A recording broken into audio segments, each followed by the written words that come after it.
Welcome back my channel. It was a Friday night, one of those nights where the quiet in the house felt almost suffocating. I sat in the dimly lit living room, my mind spinning in 1,000 directions. Just a few days earlier, I had stumbled upon something that turned my world upside down, a text message on my wife Hannah's phone.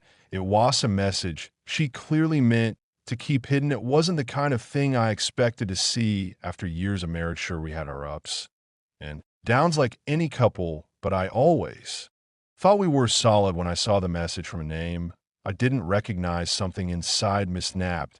It was that gut feeling, the kind you can't shake, the kind that warns you something is wrong. I couldn't ignore I opened the message, and there was proof of an affair. They were planning a romantic rendezvous. My stomach twisted as I read their words, but I couldn't tear my eyes away. I scrolled through the entire conversation. There was no doubt about it. This wasn't just a one-time thing. There was an emotional connection between them, the excitement in their words, the flirtation.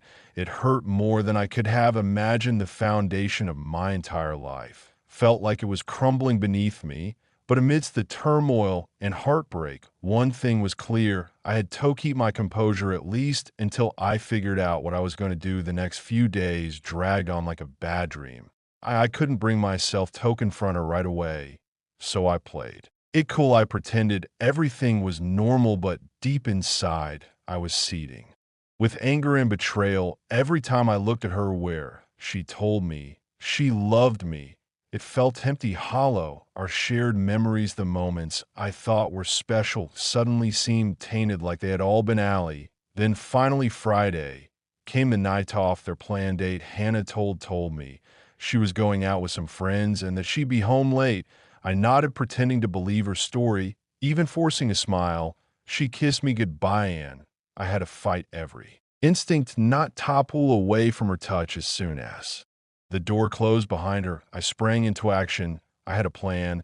I set up the living room, dimming the lights, just enough to create an atmosphere of calm, but not enough to hide the coldness in my demeanor. I placed her FA bottle off Chardette on the table, the one she always reserved for special occasions. I wanted everything to look serene, almost calculated. I didn't want to yell or get emotional. I wanted her to walk in and immediately feel the weight of my disappointment, the depth of the betrayal, without me having to say a word. I wanted her to realize exactly what she had done, and I was going to make her face it quietly and powerfully. Hours passed in the stillness. The only sound in the room was the steady ticking of the clock, each tick echoing in the heavy silence. The minutes seemed to drag on forever. Around midnight, I heard the faint sound of her car pulling into the driveway. My heart raised in my chest. This was at the moment of truth. I stood up and composed myself, ready for whatever would come next. The door opened slowly, and there she was. She stepped inside, visibly surprised to see me awake. Her eyes immediately flicked to the dim lighting and the wine on the table, the small details that betrayed the tension in the room. Her face faltered for a second, and she tried to play it cool with a weak smile. "Hey, you're still up?" she asked, her voice unsteady, laced with a hint of unease. "Yeah, I couldn't sleep," I replied, me voice calm but firm. I locked eyes with her, refusing to look away. She shifted uncomfortably, probably trying to avoid the intensity of my gaze. She took a step forward, but I stopped her before she could get any closer. "How was your night?" I asked, my voice cold measured. I watched her carefully, noting every little change in her expression, every nervous twitch of her body. She hesitated, then let out a small breath, caught off guard by my composure. The weight of the silence between us seemed to stretch on, thick with tension. I had said nothing yet, but I knew she could feel it, the realization that everything was about to change. It was just a quiet night, and I was sitting there taking slow sips of wine, listening to her.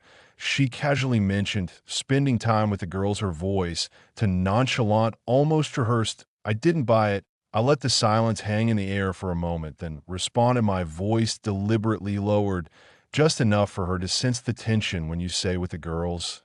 I started, letting the words linger, but I could see her face change. The color drained from her cheeks as she realized I wasn't convinced. Her eyes widened and she seemed to shrink back as if I had somehow caught her in the ACT. She opened her mouth to defend herself, to explain, but I cut her off, raising a hand save IT. I said, pulling out my phone, I know where you were tonight, and I know who you were with. I saw her face flush with shock, her hand instinctively covering her mouth in disbelief. For the first time in this entire ordeal, I saw a genuine fear in her eyes. She stammered, look, I can't explain, but she couldn't even take a step toward me without me standing up, putting some space between us. I wasn't able to explain. I repeated, my voice hardening as the anger I had been holding in for days started to burn. Explain how you've been sneaking around behind my back. Explain how you could Lido my face every day. Her eyes welled up with tears, and I could see her trying to find the right words, but nothing came. It was clear that there was no way out off this. I tried to stay calm, but my voice cracked. I thought we had something really trusted you. I gave you everything, and this is how you repay me. Her face twisted with regret, and she began sobbing, her arms reaching for me in desperation. But I couldn't let her touch me, couldn't let myself be swayed. I backed away. Please, just let me explain, she begged, her voice trembling. Explain? You've been explaining nothing but lies for weeks. I snapped coldly, my heart aching, but my resolve was stronger. I don't want to hear your excuses anymore. I'm done being a fool. The room grew heavy with silence. She was crying openly now, her face streaked with tears, but I didn't feel pity. I had spent countless sleepless nights wondering what had gone wrong between us, and now I finally knew the truth. Pack your things, I said, my voice barely above a whisper. I want you out by tomorrow. Her face crumpled. Athos, words the way of my decision settling. And she stood frozen for a moment, the shock and desperation clear in her eyes, but I couldn't bring myself to feel sorry for her. She had made her choice long before this moment, and now she had to face the consequences. I watched her retreat to the bedroom, still sobbing, and though the hurt from her betrayal lingered, I felt a strange sense of relief, the uncertainty, the lying, the doubt.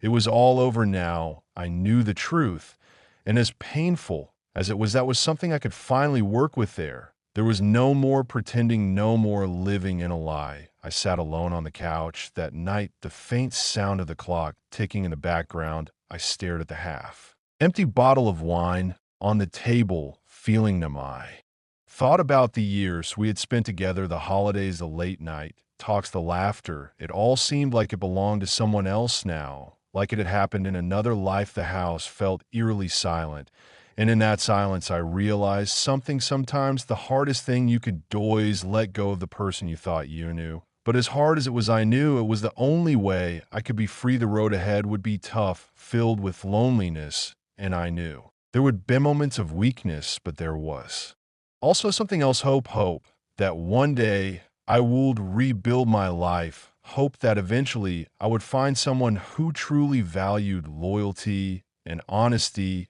someone who would cherish the love I had to give, and that hope, however small, was enough to get me through the night.